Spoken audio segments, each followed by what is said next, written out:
Friday morning, I'm on my way to an appointment when a white sedan comes right up on my tail, then swerves into the adjacent lane and swerves in front of me.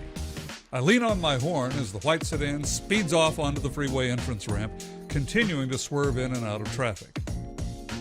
Later that morning, in an unrelated incident, a 68-year-old man was shot and killed in an act of road rage. It doesn't matter who was at fault.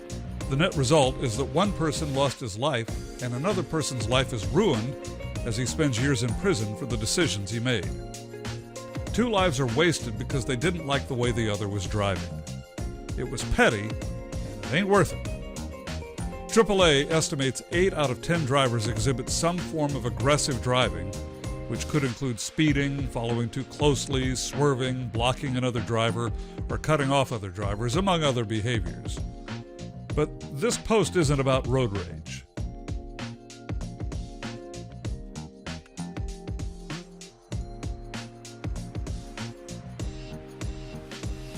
I had a chance encounter with a 20-something man who was a service advisor at a car dealership. He'd been a gang member in another city. Today, however, he's doing well as a member of law-abiding society. But this post isn't about street gangs. I asked him how he was able to get out of gang life alive. His answer applies to nearly all of us. He explained that he learned to keep his ego out of confrontations, to not worry about winning and to walk away. He explained that in his former life, if there were a conflict, there would likely be a murder. Someone was going to die. He realized the conflicts he was in weren't worth dying for, nor were they worth prison time. What about your conflicts? Do you let your ego take over? Do you need to win no matter the cost? When you're out of the zone of conflict and thinking with your more rational mind, you might agree that most of the conflicts you'll have in your life aren't worth going to prison, and they're certainly not worth dying for. Frankly, they're not even worth a rise in your blood pressure. Maybe it's someone who sees politics differently from you, or religion, or society. Maybe you like cats and the other person likes dogs. Maybe you like scotch and the other person doesn't drink, or vice versa. In my world of IT, we have something called DLLs. That stands for Dynamic Link Library, but I learned from a friend that there's another definition of DLL that he uses to keep himself out of trouble when dealing with other people. For him, DLL stands for drop it, leave it, let it go. In other words, when someone does something you don't like, pause before you say or do anything. Take control of your emotions instead of letting them control you. When I was a kid, my parents taught me when I got angry to count to 10 before saying or doing anything.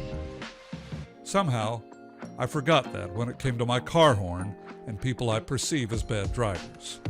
It's funny how anyone who drives slower than me is a moron and anyone who drives faster than me is a maniac. I'm from Seattle in Washington State.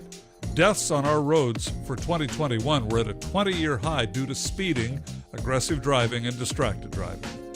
Today, I'm concentrating on driving less aggressively, on not letting other drivers know what I think, and using DLL in my driving. You know what? I've noticed that I feel better.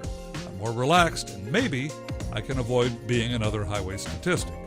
But, as I said, this post isn't about road rage. What it's really about is awareness and intentionality with your emotions.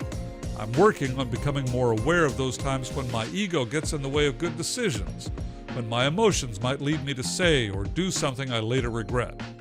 When I'm more aware of what's happening with my ego and my emotions, I can be more intentional about making better decisions, thinking about the long-term effects of my decisions, even in minor disagreements, perhaps with my friends and family members. Does the other person really need to know what I think? If I tell them, could it damage the relationship? And for that matter, what good comes out of me blasting my horn at someone who's driving I don't like? Want to learn more about relationships, teamwork, and customer service? Check out my online IT customer service training course at CompassionateGeek.com or click the link in the description. Until next time, thanks for watching.